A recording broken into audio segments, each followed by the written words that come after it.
Hello, hello, hello, and welcome to this week's episode of Futon Talks. I'm your co-host, Josh Castro, and I'm joined by my other co-host, Christopher Middling. That's both of us, Christopher Middling and Christopher Middling. That's true. And we're excited to take a look at a game that has not actually been out that long, Shadow of the Tomb Raider. It's a game that we both missed. I think it's a franchise that, man, I guess we haven't really missed it. I mean, we've played the games, but I feel like we're missing the point. You know what I mean? Mm-hmm. These games consistently score super high on like Metacritic and every aggregate website. I looked just before we started. This game has a 9 out of 10. Bonkers. That is higher than the Uncharted games, which have aggregate scores of like 86, 84. So I'm curious, like, what are we missing? And which is why we're going backwards, back in time, a year, to give this game a shot and see what we missed. 3 years. This game is 3 years old? Came out September 12th, 2018. Oh, JK. Don't listen to us anymore. I'm wrong about everything. No, I thought this game came out in 2019 and that 2017 was the one before that, and then before that it was like 2015 or something. I think how it went my timetable's was like 2012, and then 2015, and then 2018. I think they had 3 years apart each. I think that's right. I think I just am very stupid and untrustworthy. So. And it's funny because like Rise of the Tomb Raider, which was the one right before this, came out, and then I think a year later, this game was leaked on a subway. Someone was working on it on a subway in France, and the person behind them looked at it and said, "Shadow of the Tomb Raider." Wow. So it leaked. What a way to leak your game.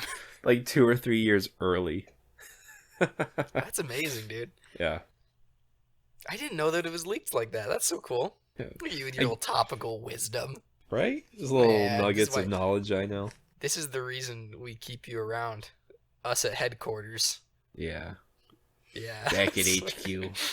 Back at HQ, this is the only reason. It's that topical knowledge. No one else can access it. I believe it. All right. Yeah. By the way, I'm looking up the Rise of the Tomb Raider score really quick, just because I'm curious now. On my notes, I have it. It was set between a 7.5 and a 9. Those were the two scores that I saw the most. Like everything in between that. That's crazy. Man. I don't believe that it deserves that personally. And we have reason for the hate. Kind of. Whoa. Okay. One quick sec. I need to type with two hands, but I can't because my mic's in the way. I'm looking up the Metacritic scores for the Uncharted series as well. Mm-hmm. Because I don't want to misspeak. I'm not sure about what I said. I thought that their scores were pretty similar, but I'm making sure right now. Yeah. Okay. So the Nathan Drake collection, so 1, 2, and 3, has a Metascore of 86 and a user score of 8.6. So pretty much the same. The Metacritic for Rise of the Tomb Raider, the last game, is 88. What's the user score? 8. What about Shadow? I'm looking it up right now. Because we do our research in the field during the podcast. I misspelled Shadow. Shadow the Hedgehog. The Tomb. Oh, that's interesting. The Metacritic is lower than the other ones we saw. This one's 75. I heard that people like this one the least. Really? I heard the opposite. I heard it was the best one. Interesting. The internet is a jumble of false opinions, I can tell you that much. The internet is a fun place. But if you just straight up look up Shadow of the Tomb Raider, the award on Steam, 9 out of 10, and IGN, 9 out of 10. Mm-hmm. So, insane. I guess the people didn't actually like the game. Only the reviewers. They were paid. They're paid off. Uh-huh. We are the only reviewers you can trust. The guys who get to the game whenever it's free on PS Plus. We are the least biased reviewers. That's right. But yeah, I mean, good way to start a positive podcast, right? Yeah. I feel pretty good about Lara. So I just wanted to say we're recording this remotely, and so we're in like a video call looking at each other, talking to each other. And we each choose a picture that's themed after the game. And last time we did Resident Evil, so we had Resident Evil. I had like the box art. He had a picture that was pretty cool of like Dr. Salvador. This time I chose the box art for Shadow of the Tomb Raider. Pretty cool shot of an eclipse with Lara. And Chris chose Dead Lara. Dead Lara in a pit of spikes. Yes. Way to show your true colors there, Chris. But I would ask you, can I start us off with a quick summary of the game so that we can get into the nitty-gritty? Please do. All right, here we go. I wrote it out, but I'm not going to read it because I'm a real performer. Make it 2.5 hours long. It will be, because this game has lots of depth. So the game starts out, and Lara and Jonah are trying to stop Trinity yet again. But as usual, they don't really know what they're after. They don't know what Trinity's doing. So Lara accidentally sets off an apocalypse by removing a dagger from like a holster or something in a temple. Yeah. Which, okay, I don't want to stop up. I'm just going to keep going with the summary, but I have issues. So she gets a dagger from a temple. Then she goes on a quest to Peru because of some clues she found in the temple to find the dagger's counterpart, which is a box. And the myth is that if she can reunite them, she can stop the apocalypse that she started, right? Mm-hmm. And eventually they get to the place with the box in Peru, and they're surprised to find yet another secret semi-primitive civilization protecting it, just like the last game. And there's kind of a division within this civilization or this little culture, and it turns out that Trinity has actually infiltrated this group, and they control the greater part of it. So Lara sides with this little rebellion, and this rebellion's goal is to get the box so that they can stop the apocalypse, right, and renew the world without destroying it. Mm-hmm. But the other side, the Trinity side, wants to get the box, put it with the dagger, and instead of renewing the world and just leaving it the way it is and providing it with new life, they want to destroy the world and change it. Yeah. So that's kind of the big conflict. And then Lara, she kind of helps out this rebellion, right? She becomes friends with the queen, and she eventually becomes the quasi-leader of the group just by helping them out a bunch. And as she's doing this along the way, she also meets this like creepy supernatural-ish tribe called the Yakshil. And at the end of the game, they unite forces with her, with Lara and the rebellion, and they take down Trinity, and Lara kind of quote-unquote redeems herself by using the dagger in the box to renew the world, and just finishes off Trinity, and that's the end of the story. She lives happily ever after, essentially. So that's the basic story. She gets the dagger, she reunites it, she helps the people, so on and so forth. Do you feel like that makes sense? That's a good enough summary? Yeah, that was great. Great. Very concise. That's what I do. You put my Resident Evil 4 summary to shame. That's right. You did 2.5 hours. I did 2.5 minutes. But no, there's more to say about Resident Evil 4, I think. And I'm going to preface this entire podcast by saying that I'm sorry. I want to be really positive. I want this to be a positive podcast. But I do not have the most positive feelings for this game. I'm going to say something. I'm not sorry. I think that this game deserves every bit of criticism that it gets from me for how highly it's been reviewed. That's true. I take it back. I'm going to send this to all the Square Enix developers. This game has so many issues, and they're all little ones that add up. I mean, there are some big issues too. But this game has no reason to be what it is. I agree. And to be as reviewed as highly as it is. Can I make a hot take real quick? Yeah. I think that if Lara Croft was a boy, this game would not review well. I agree. Like, I think that 90% of the reason people like these games is because there's an okay game in there. I think there's like a 6 out of 10, 7 out of 10 game that if they flavored it up with, good character, it would change. But the reason this game gets reviewed so well is because Lara Croft is a character from the history of video games, and she's an a icon. girl. She's an icon, and so I don't know. That's just how I feel. Like, I don't know if that's the truth, but I don't think these games are as good as people act like they are. There is a point in this game that we'll get to, I'm sure, where it could have gone a certain direction that would have been amazing. I would have loved this game if it made just one pivot. But it decided to go the other way, and it turned out to be just another Tomb Raider game that's so mediocre it made my eyes bleed. Oh, I'm very interested now. Hello. Hello. Look at you little secret holder. Yeah. I'm excited. No, I think there's a couple big issues. The biggest one, which we'll I'm sure talk about at length, but it Can we talk about to... right now? Ooh, hello. It's Lara. Yeah. It's Lara. It's Lara. It's her character. It's their character. Like, because let's be real, you cannot come out with what is essentially, this sounds like bad, but it's essentially an Uncharted clone, right? Absolutely. If you're gonna differ from the game, the one place you should not differ from Uncharted is the character, right? Like, she needs to be something interesting. She needs to be someone likable. Yeah. She's not likable. So you lead this because you brought this up. But tell me what you think. What's the problem with Lara? You brought up such a good point in our Uncharted 1 podcast, Drake's Fortune, where you said that Drake just makes really poor decisions, and it's a writing problem.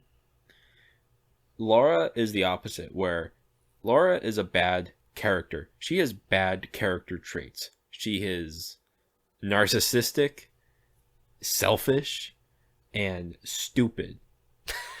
Sorry, Lara. She's just dumb. And the fact that she even took the dagger in the first place to start this apocalypse just shows how oblivious she is to everything. Just say no. Just don't take it. You found it, maybe destroy it. I don't know. Maybe don't destroy it, because that would still cause the apocalypse, but it's... Did she know that it would destroy the world? I don't think so. I mean, the glyphs are on the walls, right? Like, she reads it very well. I don't know. It's weird. But plus, like, isn't the room rigged to explode? Where the dagger is? Or I think we're off. Well, that whole room is rigged as a trap. Like, you're not supposed to be in there. But it's explosives, like modern explosives. That could be later. I think it's later on. Yeah, I think you're right. Yeah. But the fact that they've already gone in there, why didn't they just get the dagger? I don't know. I think I'm not understanding it, but but sorry, we played this game like three weeks ago. Yeah. But Laura's character is the biggest problem for me, and I think it shines the best in the very beginning of the game. And would you, I don't know, this is your episode. Please. This is mine. But I'm going to take it from you right now. So sorry.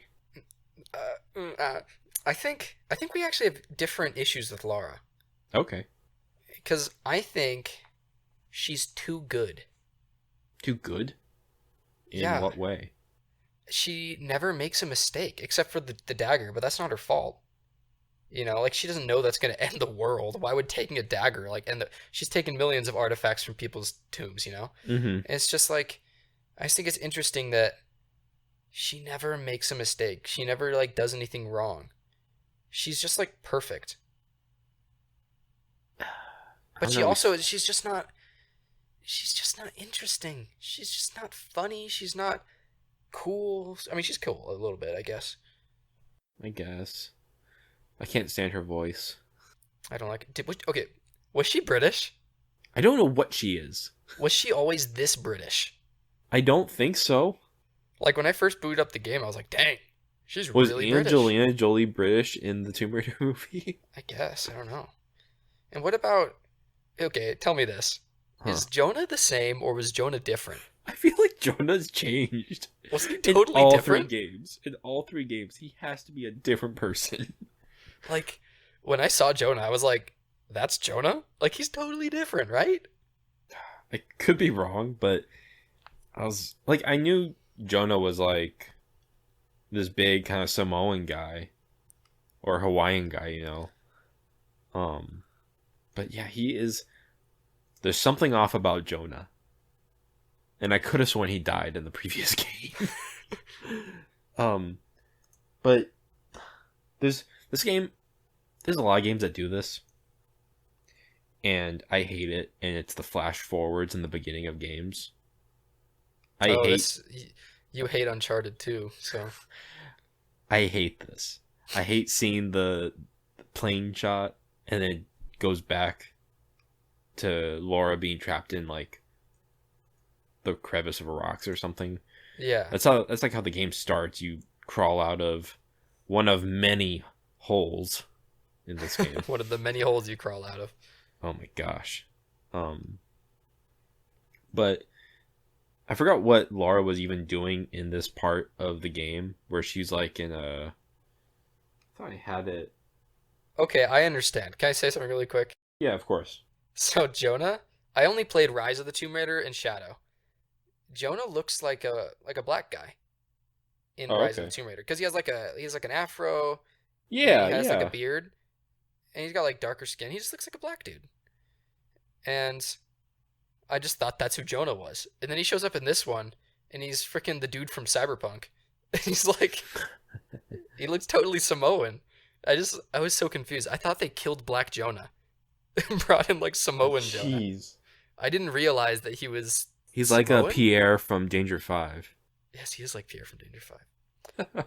But yeah, I was baffled. I didn't realize. I was so confused. I was like, did they make Jonah Polynesian? I guess he was always Polynesian. I just didn't see it. Yeah. But this beginning part of the game, before you go to the Dia de los Muertos like festival, Hmm. after Laura climbs out of the crevice and she does like the whole wall climbing thing or whatever. Yeah. And then like they get to that like glyph area where she reads it and then there's like a bomb there, which I think is what you were talking about. Yes, I think Like I was someone already set the misspeaking. bomb there. And everything starts exploding. Laura, this made me laugh out loud.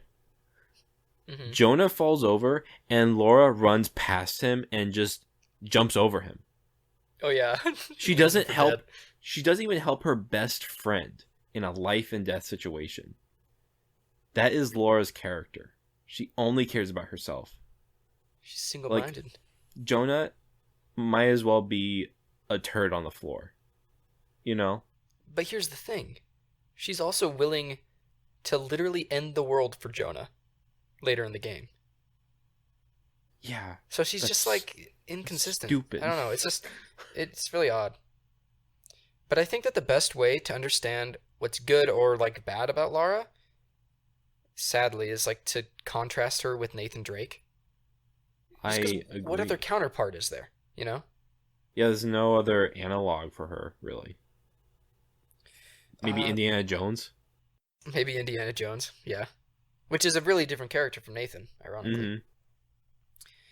I don't know. She just. I'll say one thing. Can I say something? Yeah. That I found interesting. I want to just hit on a couple of things that stuck out to us in the game before we go through and talk about, the details. Mm-hmm. One thing I noticed about this game is that they swear constantly. Oh, And, yeah, like, for sure. Lara is like constantly dropping like F-bombs and stuff, which in and of itself, I mean, I don't like it, but it's not necessarily a narrative issue.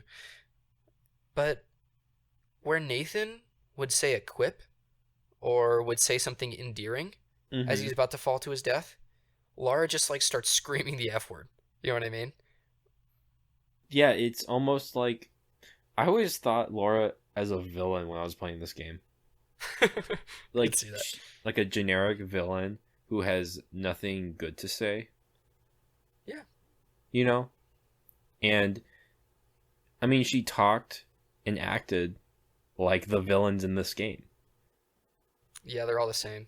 They're all the same generic like brooding bad guys. But And I agree with you. she kills people like a serial killer. Yeah.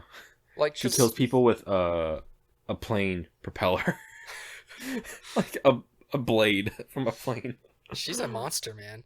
Like, because for example, again, contrasting with Nathan, even though Nathan does like kill people, he expresses like several times he doesn't want to kill people, and when he does like melee them, he like wrestles them or like breaks Yeah. their neck. Hits them with a giant fish.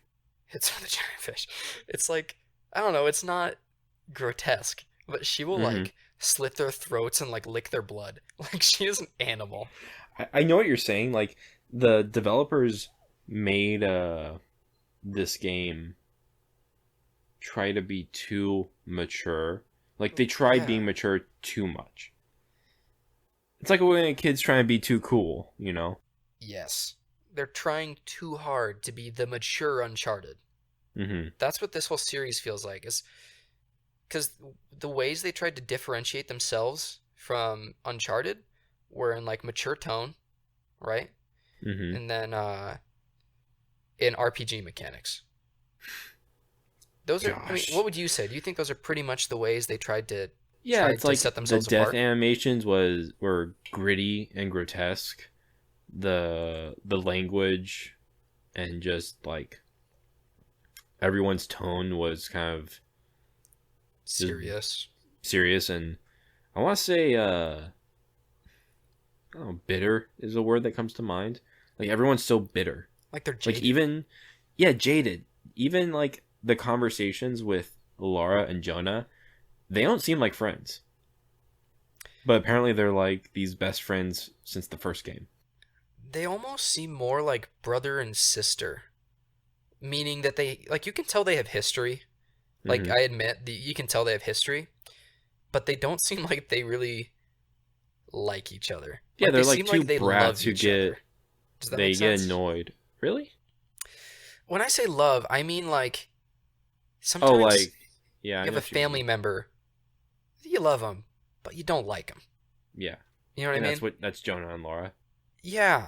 Like, I agree. you can tell they've been through a lot together. They love each other, but like they don't seem like comrades. They don't seem like they like each other. I don't know. I don't know if that makes sense. And I don't. Kudos, I guess, for making two unlikable characters seem like they have a bond. You know, but it doesn't mean that I as a player like them or have a bond with them. But anyways, we'll get back. I'm sure we'll compare this to Uncharted in 100 different ways. And I'm sorry, I feel like I'm really dominating this. That's fine. I dominated Resident Evil 4, so. You animal. But I have a note here. We can just keep going with the Uncharted thing. So, my impression of this game is that it is trying to accomplish the same thing that Uncharted 4 does. Spoilers for an episode coming in 6 months. Uncharted 4, the goal of the game is to have Nathan experience a character arc where he goes from being selfish and obsessed with, his goals and attaining glory for himself, right? To being someone who cares more about others. That's like the point of the game, is him trying to become selfless. Now, Lara has the same goal. Essentially, she's like single-minded in her quest to defeat Trinity or whatever, and then she also has to overcome the desire to bring her parents back from the dead with the box. So, Harry Potter. Yes. So, and eventually she goes on the quest. She becomes selfless, right? So it's the same character arc as Nathan.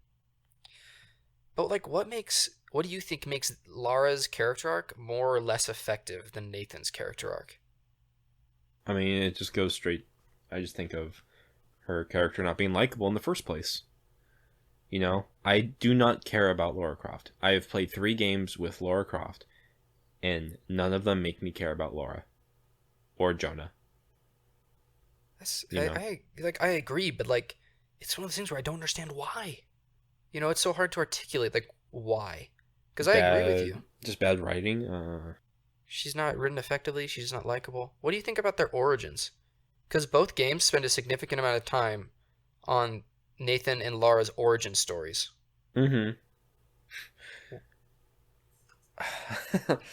Lara is her origin is so stupid and forced. Like you're right. They make her seem to be so perfect. She's this little 8-year-old girl who is scaling 5-story mansions and has this amazing brain that can come up with these stories of her being a treasure hunter. And then her dad gets shot. And she's like, "No, daddy, no." So then like the game wants you to feel bad for her. Nathan is an orphan, and he is also trying to, like, he has like these stories where he wants to be a Drake and whatnot or whatever, like whatever that is. But they didn't make Drake out to be perfect. He's imperfect, and that's why we like him. I agree with that sentiment, and I agree with that being the ultimate point, that his imperfection is what makes him interesting. But here's the thing. Here's a hot take. Both flashbacks occur of them being kids. Both involve them doing pretty impressive parkour. Both involve both of them having really crazy knowledge of the past by just looking at artifacts. Mm-hmm. And both of them end with a semi-loved one getting, dying and needing to run away. So they're super similar stories, right? Yeah. They're super similar flashbacks, but Nathan's is effective and Lara's isn't. Do you think it's his brother? Do you think it's Sam? Do you think that Nathan is interesting because of the people around him? No. I think I don't know, it's a combo. Nathan is interesting because it's Nathan. I agree, but I don't, I mean, but I do. This is how you know the show isn't scripted, because we're mostly just at a loss for words 90% of the time. I don't know, it's just, I'm now really thinking about how the game paints Laura to be like perfect, and everything works like in her favor in the end of the day.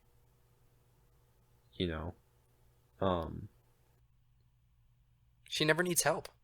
She never needs help, yeah. She doesn't have anyone around her. Jonah never helps you. I know, she never misjudges anything.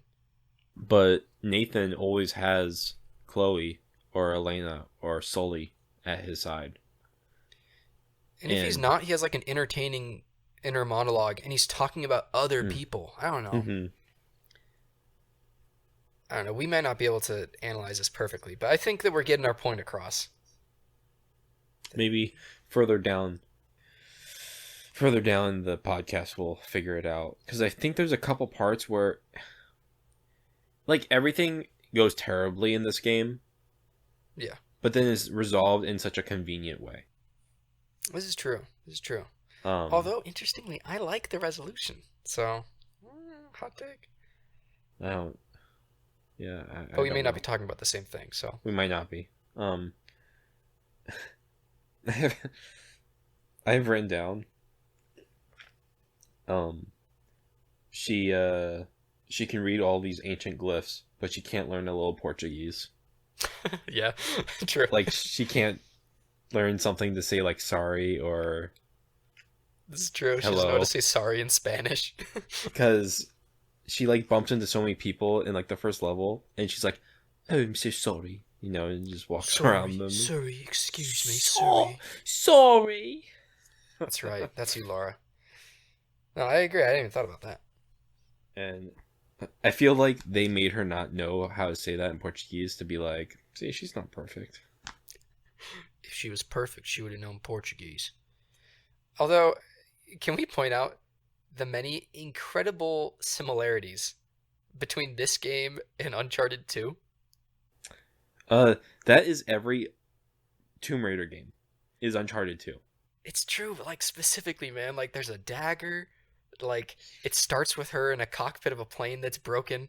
Mm-hmm. It's the same as like the train, like I don't know. Yes. It's really similar. But even worse than the similarities between this and Uncharted 2, which, may or may not be unavoidable, are the similarities between this game and Rise of the Tomb Raider. Mm-hmm. So let me go on a list of things that are exactly the same in both games. Is that okay? That sounds awesome. Lara goes after Trinity. Trinity has been there a while. Lara finds ancient group of people that Trinity has been fighting for a while. Lara befriends and quickly becomes leader of said people. Lara specifically becomes super tight with the monarch. Lara finds out about a dark secret. The secret involves a supernatural threat. Trinity gets the upper hand and starts a war in an ancient city. Lara parkours her way past the war. Lara kills the Trinity leader. Lara sacrifices desires to save the world. That's a long list of similarities between games. You have no idea what game I was describing, because they're the same. Uncharted 2, 3, 4, and 1 all differentiate themselves. Mm-hmm. And I think one of the main things that makes it different is that the Uncharted series always has a rotating cast of characters. There's different villains every time. There's different sidekicks every time.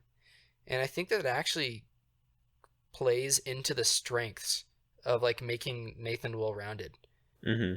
You know, he's not always hanging out with Jonah. He's hanging out with Elena, with Chloe, with Sully, with Sam, and he's fighting Roman, Lazarevich, the blonde lady, and, you know, so on and so forth, Rafe.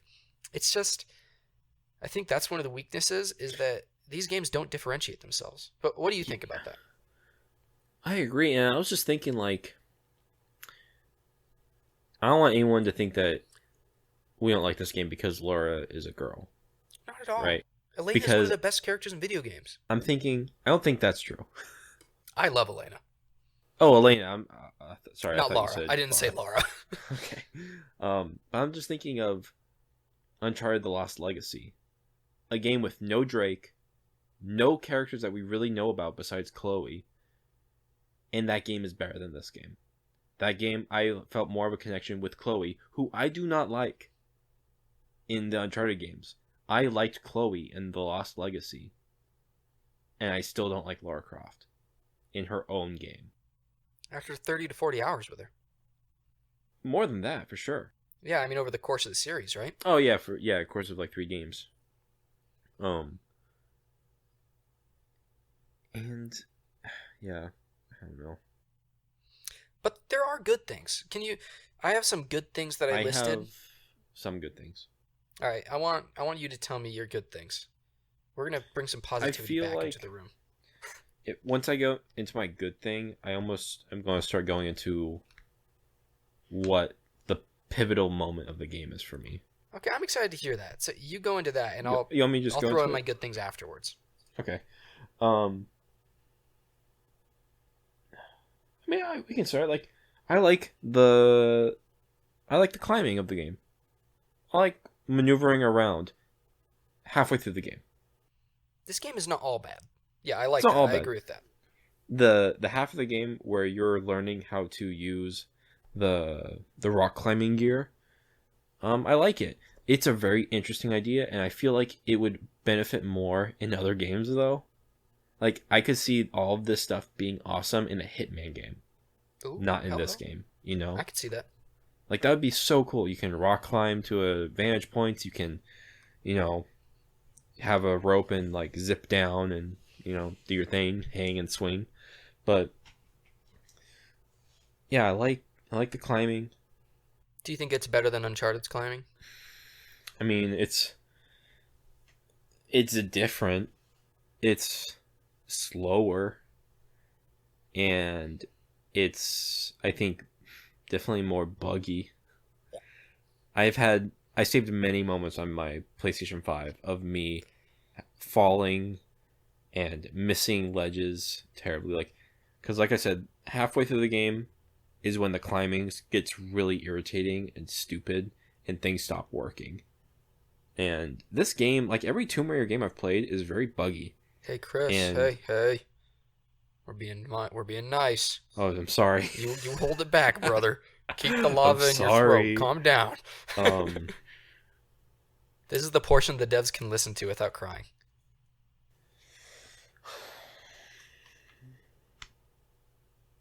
You can go now. I'm joking. I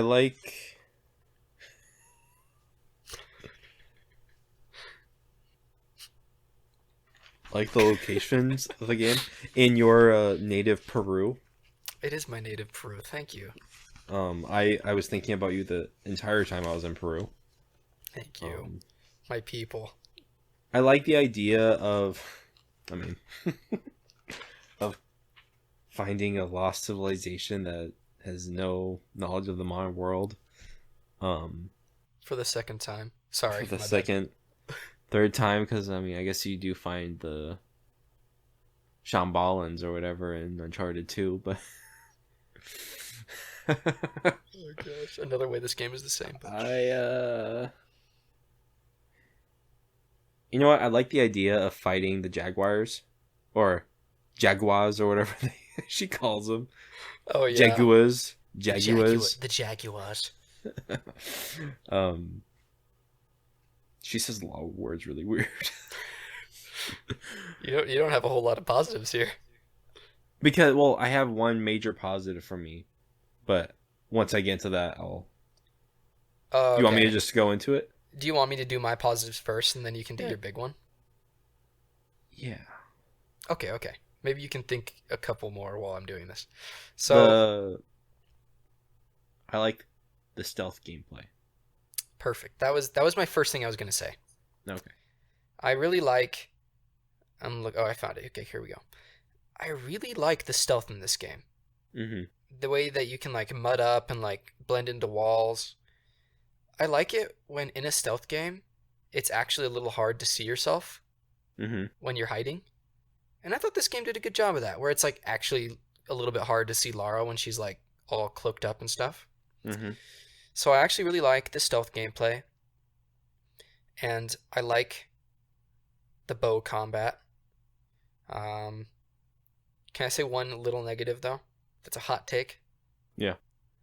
Big however to the stealth gameplay. Can we agree as a large group of people who play video games to petition for developers to stop putting helmets on enemies in stealth games? Yeah. If you can't one-shot the enemy, then what's the point of stealth? You can't even one-shot them if you sneak up on them. I agree. I hate that. Like, what's the point? It makes me so mad when, like, I'm ready. I'm like, ooh, I get to stealth again. No, you only get to stealth 3 times in this game, because after the 3rd time, everyone starts wearing helmets, so it's pointless anyway. Yeah. Anyways. But I like the stealth. I really thought the stealth was a good improvement. And I like the climbing. I just think it's a little bit more complicated, and when it works, it shines as being a little bit more interactive version of the climbing in Uncharted. Yeah. And when the puzzles come together, I like them a lot.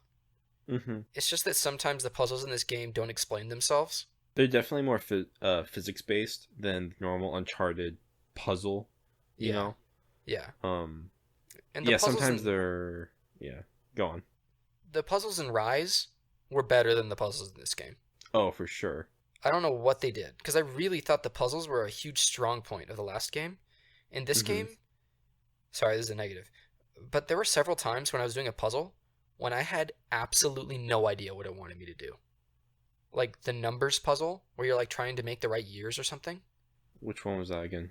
Oh, you know what? Let's talk about it later because we'll get to it. But tell me your big positive, because I'm just starting to get into negatives here. So, my big positive was kind of what you just said, the stealth, and the muddying up. I thought this game did such a good job of hiding Lara, like you said. And I love the tree combat of getting into the tree and like shooting a guy with an arrow and hanging him. Best part of the game. So much fun when you had those segments where you had to get through those enemies. And I only used the bow ever in the game, by the way, because everything else was awful. Yes.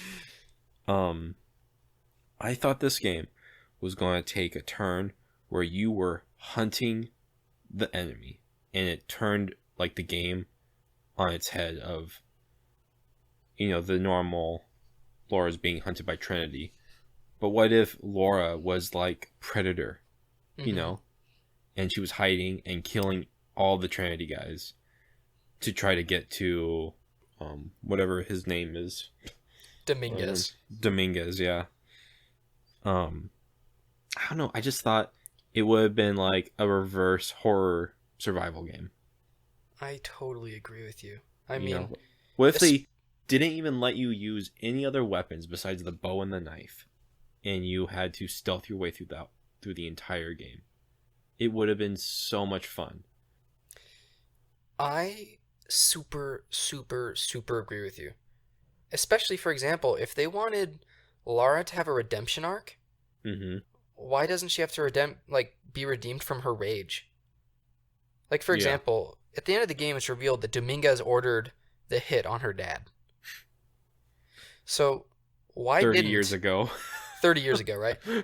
Why didn't they make that the focal point of the entire game, where Dominguez is revealed to have killed her dad, and so she is on a hunt to kill Dominguez, and then her rage and her desire to get revenge drives a wedge between her and Jonah. It gets Jonah killed, and she has to be redeemed from her evil actions by eventually listening to Dominguez and actually not destroying Trinity, but helping them change and like learning from each other Mm-hmm. or something. Just like, I think that would have been much better, and it would have been conducive to more stealth gameplay. I don't know. What do you think about that? No, I totally agree. By the way, like, we've seen that flashback of her dad being dead in every game. Every game. I'm pretty sure they didn't even like change anything, and it's just the same shot every time. Like, And it so never lazy. moves you. It never makes you like emotional. I never care. Why should I Like, care about this dude? Why should I care about this guy? Why would I care more if the more times I see him die? It just became I don't care. funny It's like, oh, we're at back. a certain point, you know? And like, they don't make him likable. He's kind of a jerk. Yeah. It's like, Lara, get away. Go away, But Lara. I'm your loving father. Laura is basically her dad. You know, like, it just That's turned out true. to be she's daddy's girl or whatever. Except she's a serial killer. Yeah. And her dad was a pansy. I'm just thinking about the ending of the game. I don't know. It's interesting. But yeah, I mean, ultimately, the biggest positive of the game, which, let's be real, it's like all of the advertising makes you think this is going to be a stealth game. Mhm. Just look at the cover right now. I mean, she's like all muddied up, hiding in a tree. You know? Yeah. It's just the best part of the game is totally looked over in favor of this story that we've heard many, many times. It's just not very effective. Especially when it's told the same way. Yeah. You know, in each game. And I feel like, I don't know. It's Lara Croft in a jungle. It just seems so unoriginal, you know, because they did the island in the first game, which already had jungle and stuff in it. And then they went to, like, Siberia or whatever in the second one. And now we're back into a jungle. I thought we were going to be moving in different areas more so than we did. Mm-hmm. Like, I think there's 2 or 3 areas. And that's, like, including the flashback scene. This is true. It's kind of hard because, you know, how many areas can you put into a game? But I don't know, look at Uncharted 2. this is true. But, like, I think that it wouldn't matter how few locations there were if we liked Lara at the end of the day. Mm-hmm. You know what I mean? Like, if Lara were interesting, if we cared about her mission, if we could get with her and, like, you know, feel the way she feels, then I don't think it would matter if the entire game was in a hospital, right? It's just, it's Lara is the problem. She's just not interesting. And they could have made her interesting if they made her a broken character, you know? Mm-hmm. But she's just... Like, actually, I don't want to spoil my fast ones, but I have something to say on that. I'm excited. Yeah. But I have one more positive to say. Hmm. One good thing they did in this game is that they left behind the more open world stuff. You notice that? Yeah. This game is a lot more streamlined. And it's shorter, too. It's way shorter. I mean, because that was my main problem with Rise of the Tomb Raider, was just that there's all this open world stuff, and I don't care about any of it. I just want to play the game, you know? I hate the RPG mechanics. Yes. I think it's the stupidest thing. And there's so much of it. There's a ton. Now tell me if you think this is true. Hmm. Hot take. The only reason there are any RPG mechanics in this game are to differentiate it from From Uncharted. Uncharted. Yeah. It's the only reason. Yeah. Like, why would this be a thing? Mm-hmm. And This I like. game. Oh, sorry. There you go. I was gonna say this game wears its influences on its sleeve to a fault. Like, you want me to tell you what? I have 3 games in mind. I want you to. Wait, should I guess or should you tell me? You should guess. Yeah, you guess. One's got to be Uncharted. And let me think. Now I'm so unsure of myself. Horizon Zero Dawn? Mm-mm. Uncharted. Ooh, man. I actually have no idea besides Uncharted. Tell me. Uncharted 2. Or just any Uncharted game. Mm-hmm. Far Cry 3. Mm-hmm. And then Hellblade. Interesting. I got those 3 games the entire time I was playing this game. That's interesting. All in different parts of the game. But man, like it was to the point where it's like even the perk system looks so much like Far Cry 3's. It does look like the Far Cry one. And it's like the same stuff. You know? Annoying, useless things that I don't care Annoying, about. useless stuff was like, I'm not gonna skin the animals for pelts. Like, why would I want to do that in this game? Why is that in this game? Am I dude? right? Like, why do I want to go hunting? I don't want to go hunting. I have to hunt Trinity already. You want me to hunt jaguars? Jaguars? Jaguars. What a Jaguars? jaguar. I don't know, man. And I hate the whole... Like, I don't like the customizing your weapons. Like, why would you want to put, like, a bamboo stick on your pistol? Like, the customization is just like, we're gonna make it look like this gun's been through hell. Yes. But it's like, this gun was just fine when I picked it up. I like the only thing I think is good is adding suppressors. That is the only thing. But then the That's suppressors don't only work. thing I did. So, Yeah, they don't work. Whatever. That's why the bow is the only good thing. Mm-hmm. And even upgrading the guns like that was very Far Cry 3, and obviously Uncharted is in the DNA of this game. Yeah. And then when you were facing the, what is it, the Ixchel or Yaxchiel, it is straight out of Hellblade. Like, I'm just straight up, like, I could have sworn, like, this is an area in Hellblade. I could see that. That's interesting. I hadn't even thought about that. When Senua, like, drops that, well, spoiler for Senua, for Senua's sacrifice, but there's a part where Senua drops the head while she's, like, scaling the walls, kind of. Uh-huh. And, I don't know, like, even the Yaxchiel's leader, the sun god or whatever, she looks like almost just like Senua, besides her, like, her lips and stuff. I could see that, yeah. You know? You can see the influence for sure. And I guess let's talk a little bit about the Yaxchiel, since you brought that up. That's a good thing to talk about. What do you think of their whole arc? Because at first they're like a scary thing that chases Lara, and I guess what do you think about their introduction? Hold up. Let's talk about the chasing scenes in this game. Oh yes. And how terrible they are. They are bad. I feel like Lara is running at 2 miles per hour, and everyone is just standing, waiting for her to get to the next point. I agree. Did you feel that? Yeah. I felt like Lara was trying to run fast, but she was running on, like, a treadmill, and everyone was just, like, standing around throwing rocks at her, and that was them chasing her. You mean, like, I'm sorry, but during the Yaxchiel chase? The Yaxchiel and the chase in the city. Oh yeah. Where the guards of the, wow, I forgot what they're called, but Dominguez's men, the Trinity, like his guards, guard, yeah. They're just, like, standing around throwing rocks at her. It's a little odd, yeah.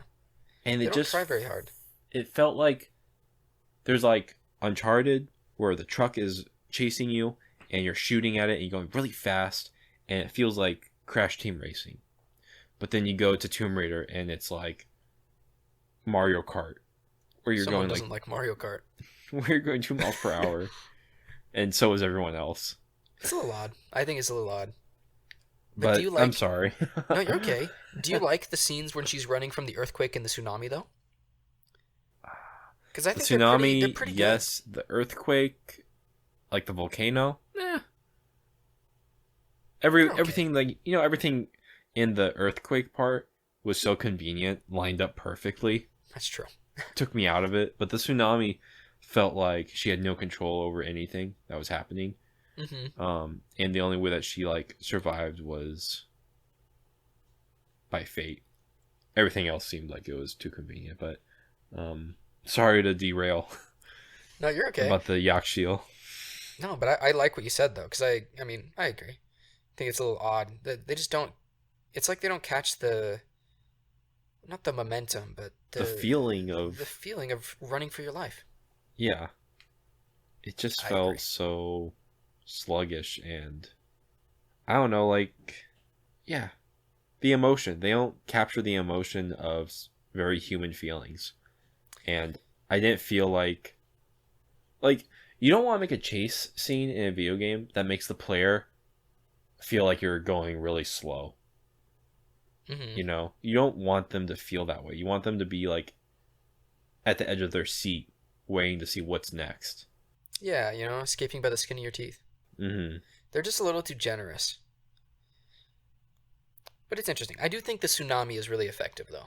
Like, I'll give them that. I think it's really cinematic, and you really do feel like you're barely scraping by. Mm-hmm. Although, there is another instance of them trying to make the game, like, hyper mature, when, like, you try to save the little kid and he falls to his death. Yeah. You're just like, oh, okay. I love how Jonah is exactly where, like, Lara needs him to be. Always, at the very top of the building, in the helicopter. Of course. Jonah can't die. Even though she killed all those people. But yeah. But the Yakshiel, excuse me. Yeah, the Yakshiel. Sorry. So, the Yakshiel are introduced when you're going to get the box. Right? Yes. And they're essentially guarding it. Mm-hmm. Do you feel like they accomplish a little bit of scariness, a little bit of creepiness? How did you feel about the Yakshiel? I feel like they did leading up to when you finally actually come face to face with a Yakshiel. Because I felt like crawling around, yeah, you'd see them. You'd always see like their arms or legs going over a corner. Very Gollum-esque. It reminded me of Lord of the Rings in that way. Or like Drake's Fortune almost with the Nazi mutants. Yeah, kind of like that. It's like a combo. And also the Indians in sorry, I don't know, but Kong. Yeah. Oh yeah. Kong, the sure. island ones. That's what it reminded me of. It reminded me of them. The Islanders, yeah, absolutely.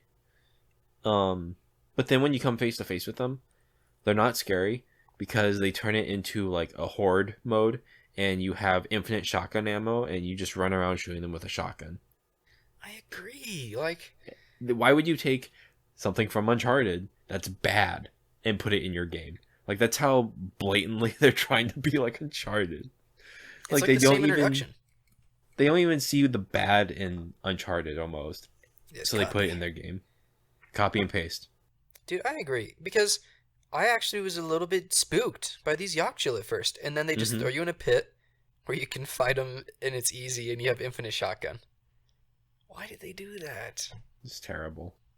It's really sad because it's like they were close to something good and then they just kind of ruined it. And then after that, it's not scary because you've already killed a bunch of them. And they have like neon green barrels with their neon green arrows. So it just turns into like a cartoon. Or like you're playing World of Warcraft. With like a little WoW in my Tomb Raider. They like took the atmosphere and they like turned it down to 2. Because it was good. It was like actually it was doing really quite good. well. And then they just, They pooped the bed. They pooped the bed. However, the Yakshiel have a story that goes beyond being creepy and then not that creepy. Because after Lara murders half their population, they become her friends in the last scene of the game. Yep. I actually like this. I thought this was pretty I cool I think it's the most interesting part of the game. because you think they're an enemy. Unuratu, who is the queen of the rebels, tells you Mhm. they're actually a good group. They're just misunderstood, right? Yeah. And I think that Unuratu says that if she doesn't have the will to sacrifice her life to save the world, then the red fire will help her to do the right thing. Do you remember that? Yeah, shock shield, right? Shakshil, yeah. And the leader of the Yakshil, the chick with the without lips, which is a weird description of a person, Mhm. she is the red fire. I thought it was a really good way to turn it on its head. What did you think about all that? I thought it was the most interesting part of the game, and I wish they led with that more. Like, why am I getting to this good part of the game at the very end of it? You know? Like, Mm-hmm. it would have been cool. Like, what if you and Shock Shield have to be in the game together the whole time? And, like, obviously, Lara can't speak their native tongue. You know, she can't speak Yakshiel. So it would have been really cool to have this partner that you're trying to, like, get along with who you can't even talk to. I agree. I think that would have been really interesting, especially if, for example, she learned some of her hunting techniques from the Yakshil, Yeah. and then at the end she has to learn something about balance, because that's what they're all about, is they learn that there's a balance between peace and war, right? Because the Yakshil are the fire, and um, Unuratu's group is not the ice, but the opposite. Mm-hmm. And, I mean, this is kind of getting into more territory of where I wanted to, like, talk about at the end.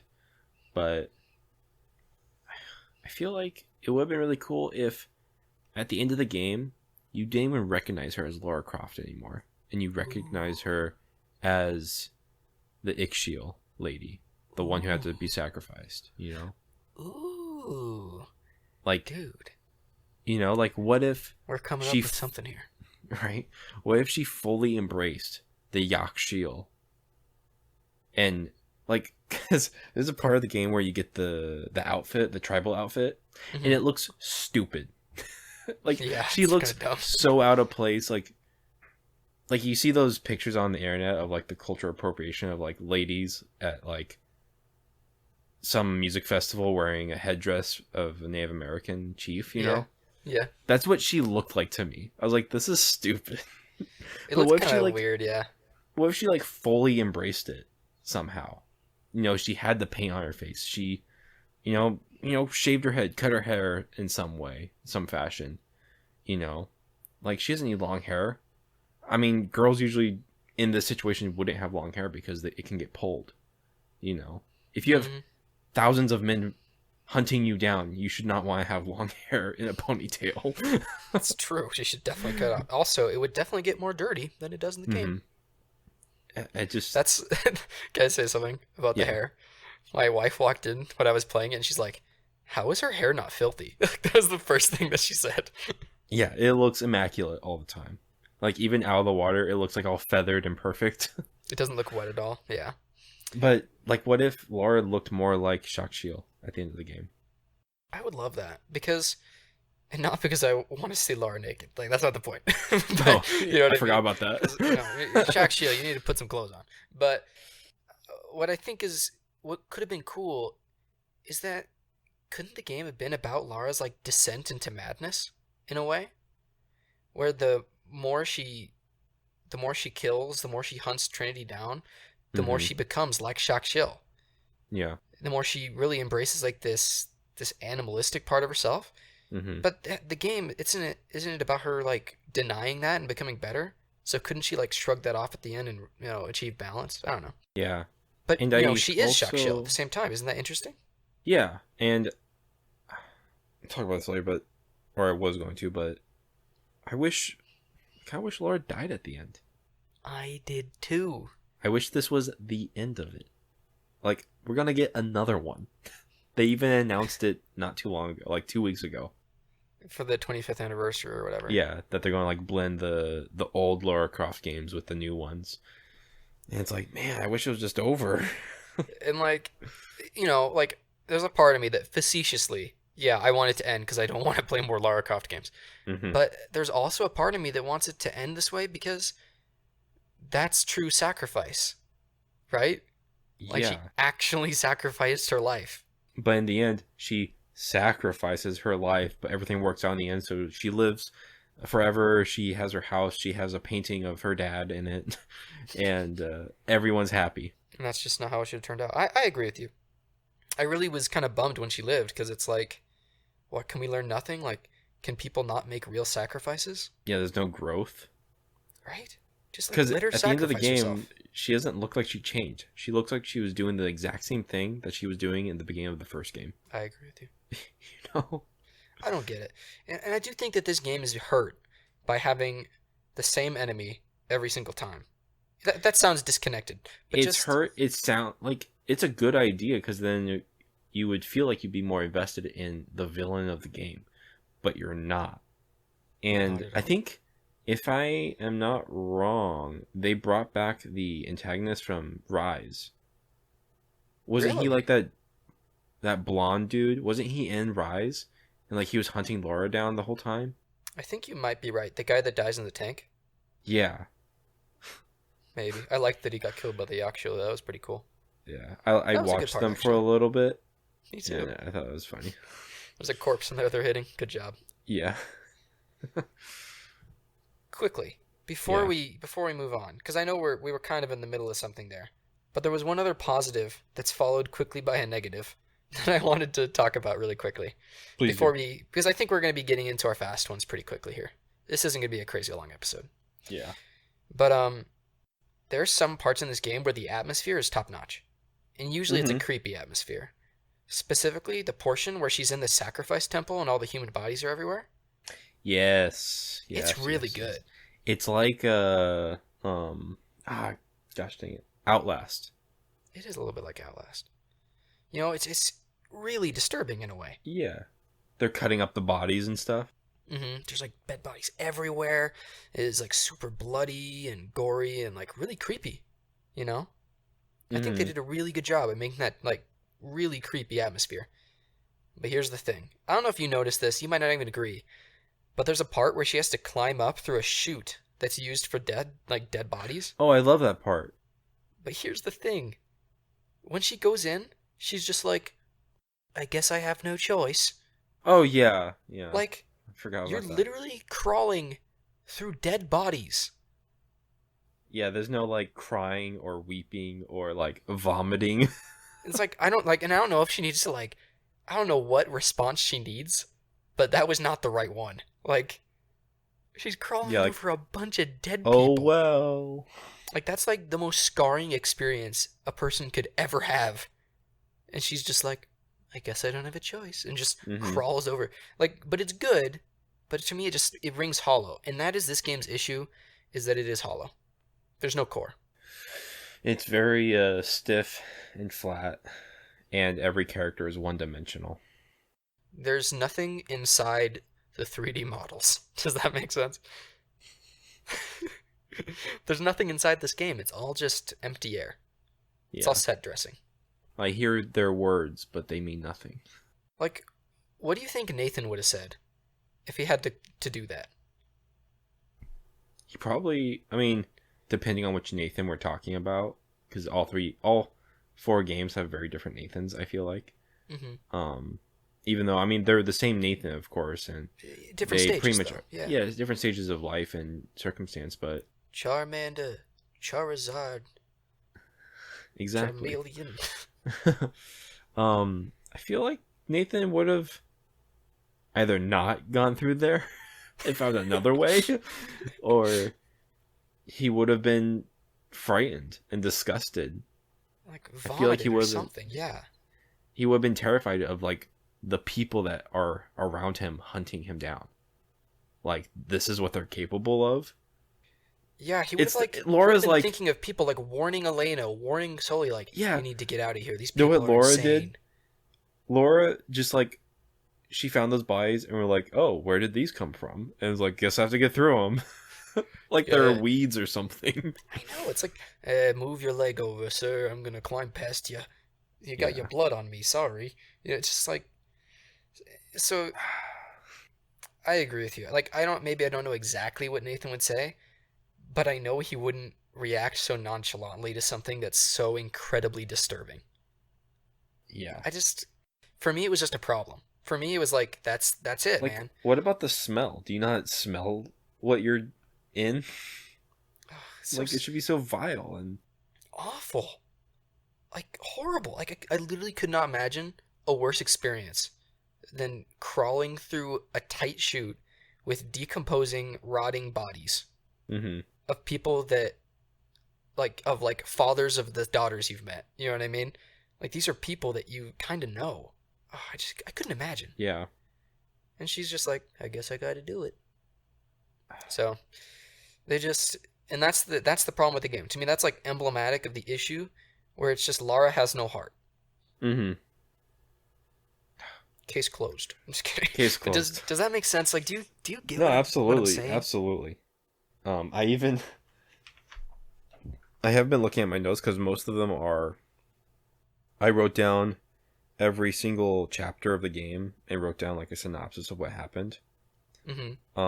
So I wasn't really looking at my notes, but I forgot I have this page of general overall thoughts. It's basically just said everything I've said already. Like, it's trying to be so many games at once, but it doesn't execute on any of them. All the characters are stiff and flat, one-dimensional. The game has neat ideas, but feels held back by archaic game mechanics, I would say.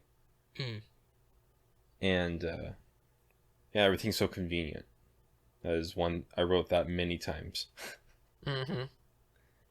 But for Lara as a character, I feel like I'm being a dead horse. Laura's just not a good character, and she's not written well. And she's not written to be likable, or written to bond with, or to, like, I don't relate to her at all. She has no human nature. It's not that she's not funny. Like, for example, you have... Is she funny? She's definitely not funny. But, like, that's not her problem, though. It's not that she's not a funny Nathan Drake. Like, Jin Sakai is not funny. But you really like Jin Sakai, you know? Because he has a conflict of character that he has to overcome, right? It's not that she's not the same as Nathan Drake. It's that there is no substance. Jin Sakai has substance. Isaac Clarke has substance, you know? It's not that she's not Nathan. It's that there's nothing there. And do you remember the scene where she comes out of the water and everything's on fire? Yeah. Now, that's a cool image. But what does it mean? You know what I mean? Like, nothing in this game means anything. It's just a bunch of cool images that flash on the screen. It's seriously stuff that they've seen in other games and movies, and they just felt like it fit. Like they just, like, tied them all together. I totally agree with you. It's just not... It's like we've said 100 times, you know, we really are. This horse, there's no more horse left to hit. Yeah. It's just cool images they found on the internet, stitched together, and there's nothing behind it. There's nothing inside of it. 9 out of 10, IGN's best review of the year. There we go. I mean, that's really all I have to say about the game. Yeah. Do you have anything else you'd like to mention from the game before we move into some fast ones? I feel like this whole episode was a fast one. Oh, you hear that, Lara? I just have more negative things kind of to say, I think. Going through over my notes. For a while, I thought Dominguez was a good guy. He is a better guy than she is. Yeah. He wants to... Like, the fact that he got mad at her for taking the dagger because of what she started is like, oh, yeah, maybe you shouldn't have done that, Lara. Like, he's definitely a smarter guy than you are. Like, it's not good he wants to destroy the world to reshape the world, but at least he's trying. Remember Miguel? Miguel. I do not remember Miguel. The pilot? Oh, yeah. I was like, for sure he's dead. And Laura's like, Miguel, where are you? And, like, he got hit with a rock in a plane. That guy's dead. That dude is dead. but apparently he wasn't. And then they killed him again with the jaguars. In a horrible way. Yeah. Wasn't he, like, ripped in half? Yeah, he was ripped in half. Like, what were these jaguars this guy, on? These jaguars on crystal meth? Honestly, like PCP, like, this guy has been through enough already. And he was already dead, but they brought him back alive because, like, you heard him screaming because he was getting attacked. And then you find half his body lying around. Why you gotta do Miguel like this? Another example of the game trying to be hyper mature, right? Yeah. The part where the game tries to make you feel a connection between Jonah and Lara at the campfire, like where he talks about his brother. And then I was like, oh, is there like I wrote down romance in the air with a question mark, and then Lara just like friend zones him. Let's see. Did you have a problem with that globe puzzle in the flashback? I did not. Not really. So, but I did find it really odd that this puzzle existed in their house. Yes. But then I was waiting for another step, but the last step is just going back 3 steps and going back to the globe. It was so stupid. To like raise the ladder. Mm-hmm. Yeah, I remember that. I wrote down, don't care for this piece of background I've already seen in previous games of her dad being shot. Oh yeah, Jonah gives Lara his gun while she already has a gun. That's true. It's just so odd. I wrote down, why can't Jonah use a gun? He doesn't want a gun. And then a big thing, why do all these people in this village know English? I wonder the same thing, man. Like, it's like a primitive civilization that's never come in contact with the outside world. But she can't learn a little Portuguese to say I'm sorry. Like, at least in Uncharted, it makes sense. Like, Nathan doesn't understand them. They don't speak English. Elena speaks Tibetan, so it works out. Mm-hmm. But, like, these people don't know English. Why would they know English? My gosh. The quote-unquote jump scares with the eels in the water. Eels. So stupid. Swimming. Why is there so much swimming? Oh my gosh. And the piranhas. Can I tell you something? Yeah. Please. You swim in this game more than you fight people. Yeah. The only good part of this game is the stealth combat, and it happens less than swimming. It's at least 15% of the game. Why are we swimming so much? Who told them that we wanted a swimming game? Oh, the swimming is like 30%. It's so boring. Let's see. What else do I have written down here? The trials for the path to the hidden city. It's literally what we've been doing the entire game. The first trial is you just have to swim. The second one is you have to climb. And then the last one is more climbing. More climbing. More. Why are they speaking English? Can I say one about Lara being dumb really quick? Yeah, absolutely. That's my favorite thing to talk about. So tell me if you felt the same way. And, like, I get that she's friends with Jonah. I get that she loves Jonah. Mm-hmm. But she gives them the box so they don't kill Jonah.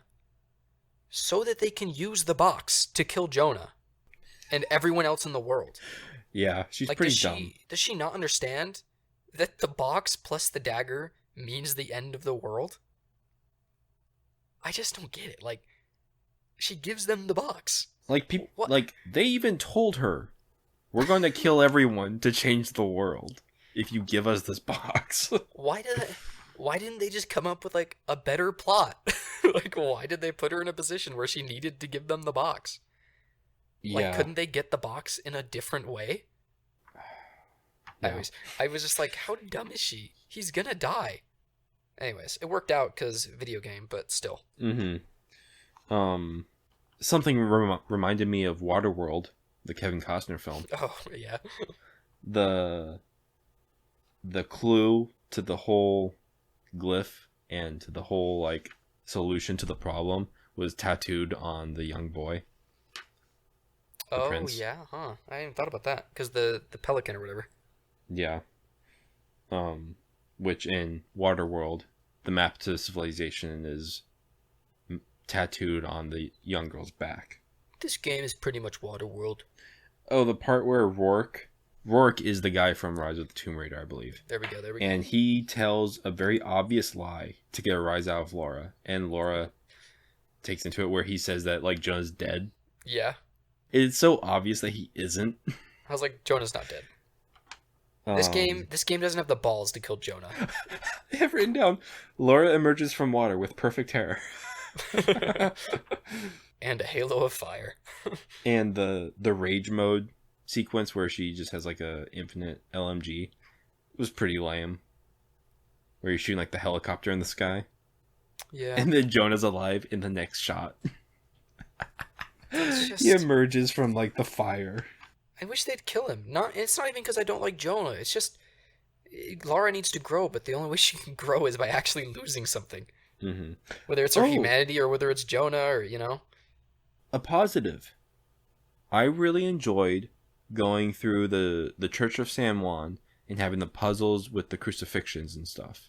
And like mapping out the order of the crucifixion. That was cool. That was really neat. I thought that was really well done, and the imagery was interesting. That was the only original thing this game did. Yeah, but it did a really good job. It did a really good job of it. There was another thing that I liked, too. What do you think about that? Except for when you first get to the church, I figured out the solution, and I knew exactly where I needed to go in the building before the characters did. So I had to follow each step in order to get to where I needed to be. Me too. I was furious. The same thing happened to me. You can't do it out of order. I was furious. Like, I have to listen to these people talk about something I already know about. It was annoying. It just kind of holds your hand like you're pretty dumb. Mm-hmm. But one thing I did like, and this is something that they do in Uncharted 4, but they don't do in the other Uncharted games, is they have a lot of letters that you can read from like past explorers and stuff. And I really liked those. I thought those were really cool because they tell the story of that guy who went through the tunnels and like lost all of his men. Yeah. That was cool. That's another cool thing they could have done in this game is like do flashbacks to his time period. Mm-hmm. Or something. I don't know. Just something that isn't Lara Croft Tomb Raider. Yeah. For the game instead. I don't know. And then I guess you want to talk about the last boss? I thought it was fine. I mean, it's very last bossy. And that's what I hate about it. Like, why is it here? Why do you need to have a 3-wave boss in every game? Little bit of a foreshadowing here for another game that's closely linked to Tomb Raider. I don't know which boss is worse. I think this boss might be worse.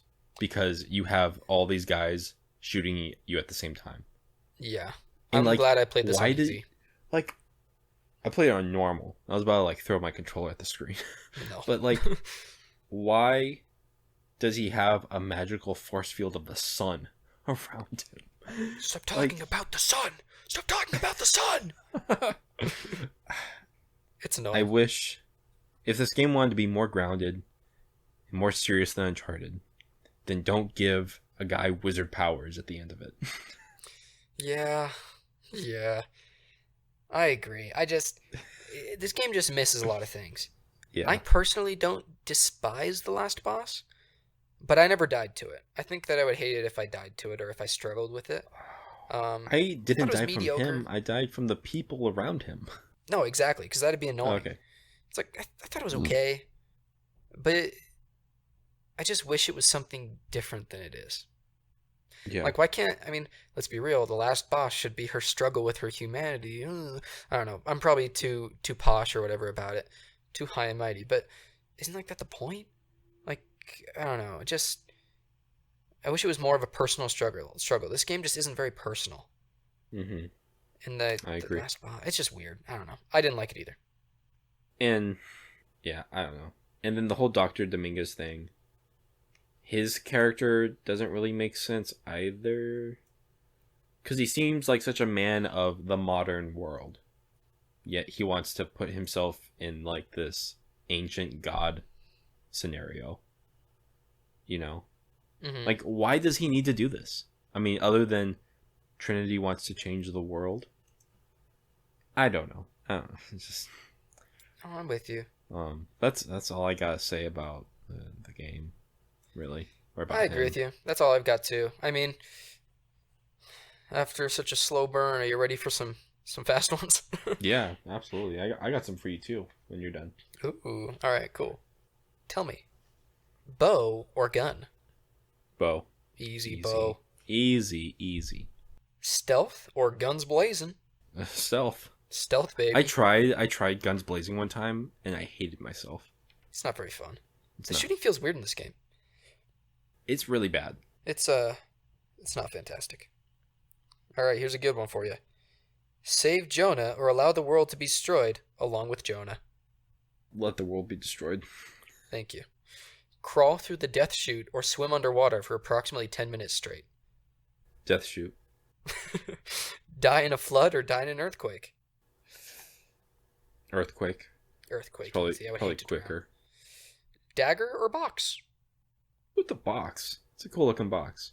Me too. I like the box. If you could reshape one aspect of the world, what would it be? But you can't have a good answer. Like, it can't be like solve world hunger or something like that. Oh.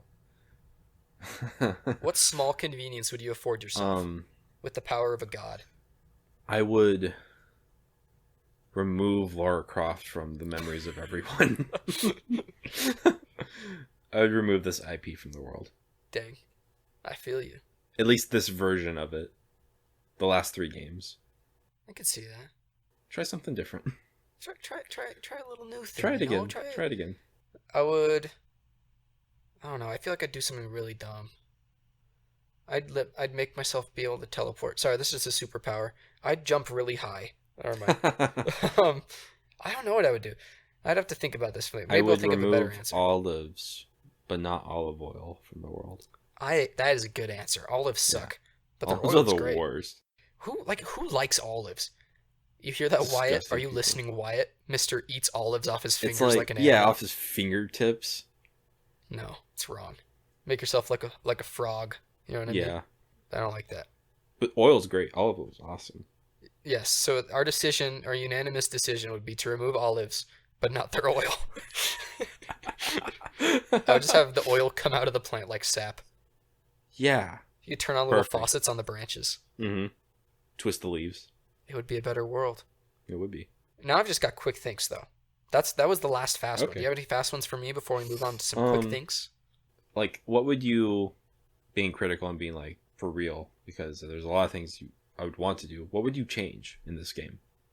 You know, I think we've mentioned it, but I would make the game more about Lara's personal struggle Mm-hmm. for revenge.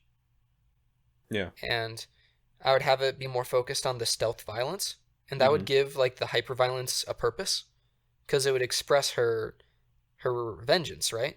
Mm-hmm. And I would have it be a redemption story where she changes from being this hyper violent person who descends into kind of madness, and have her come out the other side, having sacrificed herself and redeeming herself. Mm-hmm. Does that make any sense? No, I totally agree with you. I would change the story completely and have her kind of embrace the Yakshil and befriend early on Shekshil Mm-hmm. and kind of be taught by her and become more like her and then sacrifice herself at the end. And actually have a true sacrifice and not just the convenient one where you live also. I agree. You know, and Jonah would probably die just to give her more reason, you know, and I agree. I think we have a same vision for what would be a better game. Yeah. It would be it would just not be Tomb Raider. Take the rating of the tombs out completely. Just call it Lara Croft. Lara Croft. I think that'd be good. And if there are going to be tombs, let the puzzles be like the puzzles from Rise, where they were just a lot better. Made you feel smart. They're really interactive. I don't know. Yeah, I agree. But yeah, I agree. I agree with you. What's your favorite moment? My favorite moment of the game is the end, when you're running with the Yakshil. Oh no, when you meet the Yakshil and you don't talk to her, but you take like the headdress from Shakshil, and you two like run together and you go and destroy Trinity. I thought that was really cool. I thought they did a good job. That is pretty What cool. about you?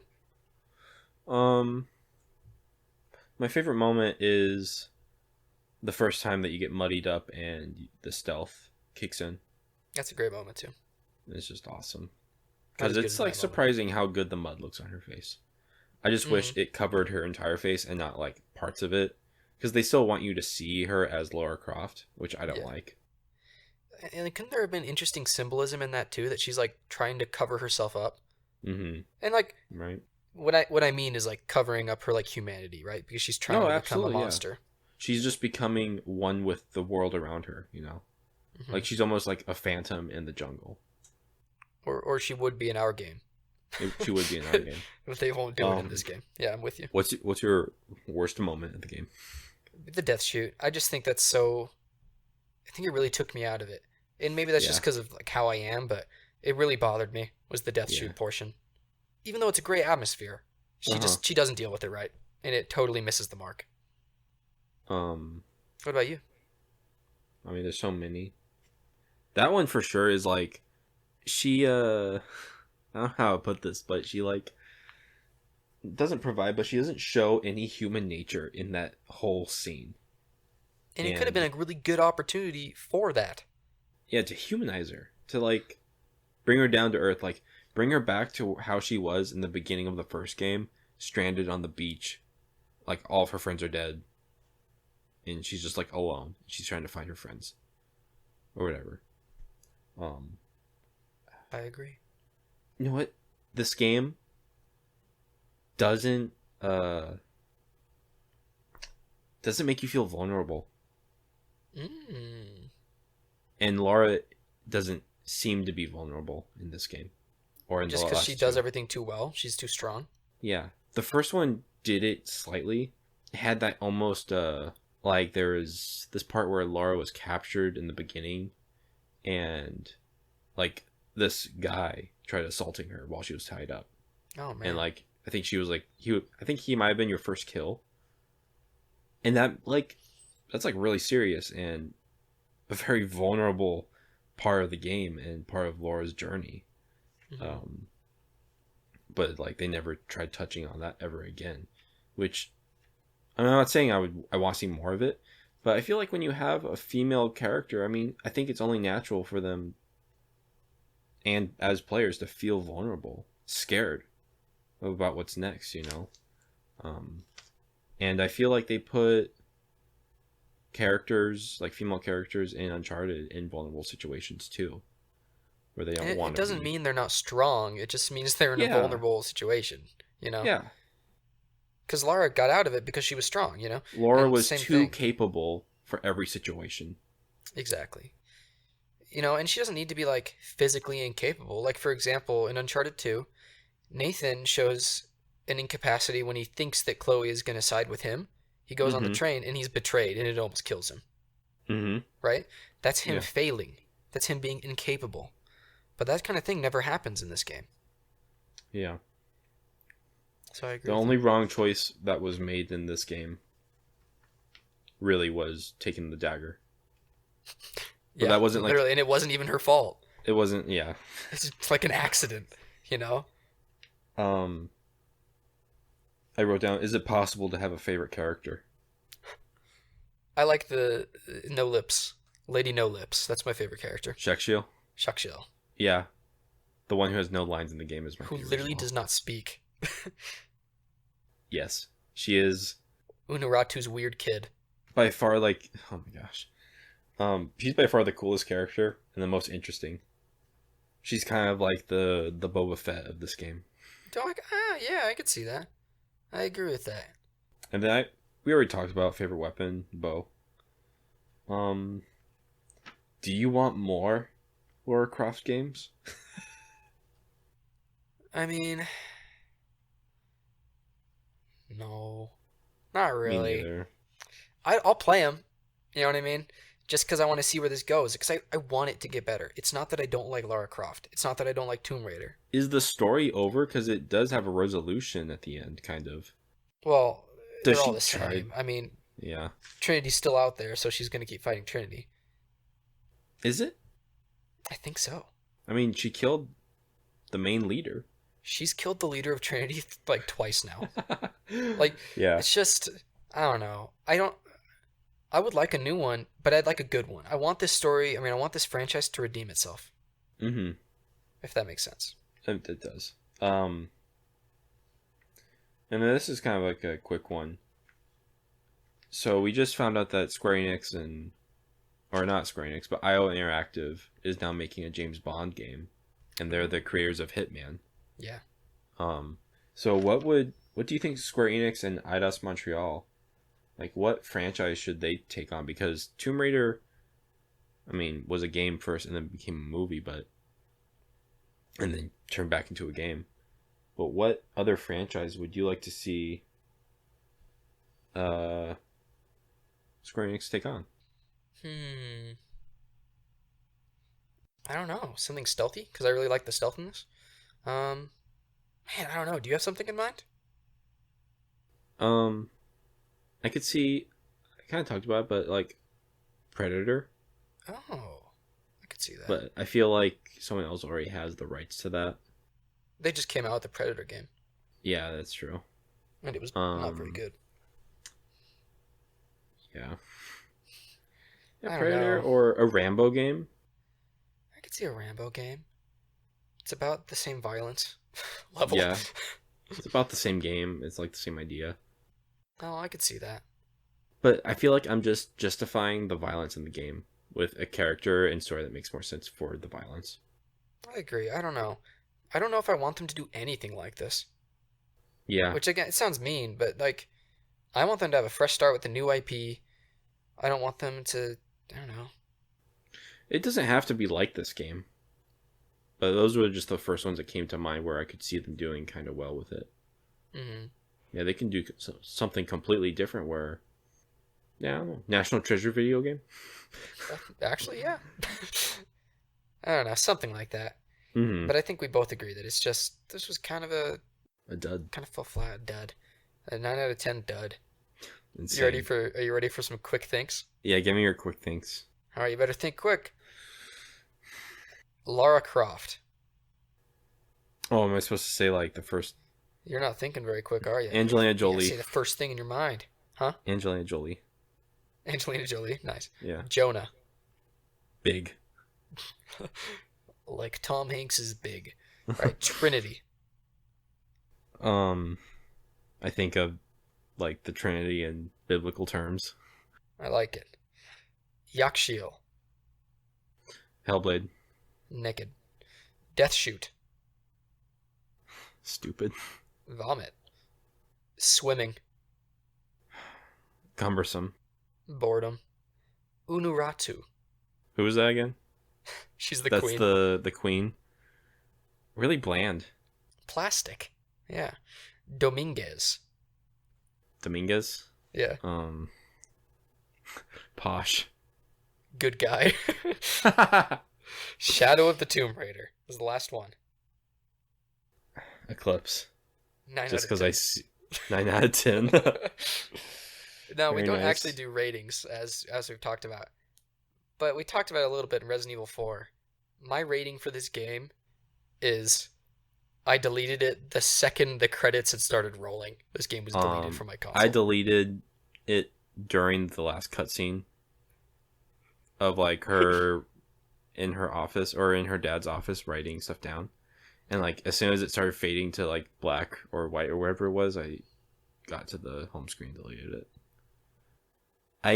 This game was shorter than the rest of them, but it felt so much longer. It was an 11-hour game, and it felt like 20 hours. Yeah, it felt really long. And that's pretty much all we have to say, I guess. This is very much like a Killzone episode, huh? I know. It's What's better, this or Killzone? this.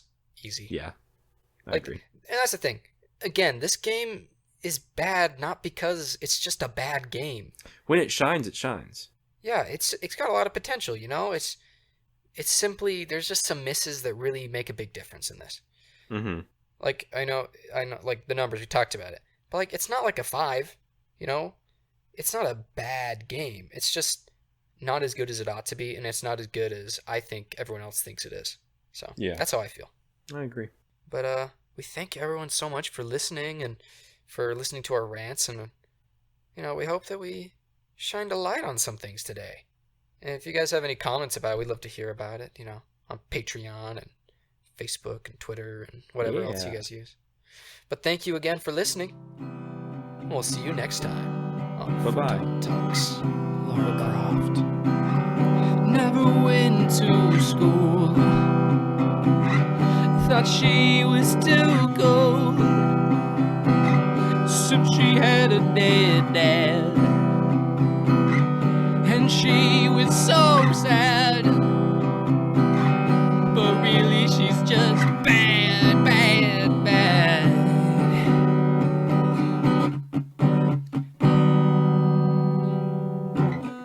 Lara Croft is a robot. She has no feeling. She'll break your heart, then break your spine. She's a real killing machine. She'll break your heart, then break your spleen. She's just mean, mean, mean, mean. Oh, hey there, Jonah. Feel sad, don't ya? Is it my dead dad? Had I mentioned that? I'll fight some jaguars and say how fat you were all last summer. So fat, fat, fat. Lara Croft is a robot. She has no feeling. She'll break your heart, then break your spleen. She's a real killing machine. She'll break your heart, then break your spleen. She's just mean, mean, mean, mean.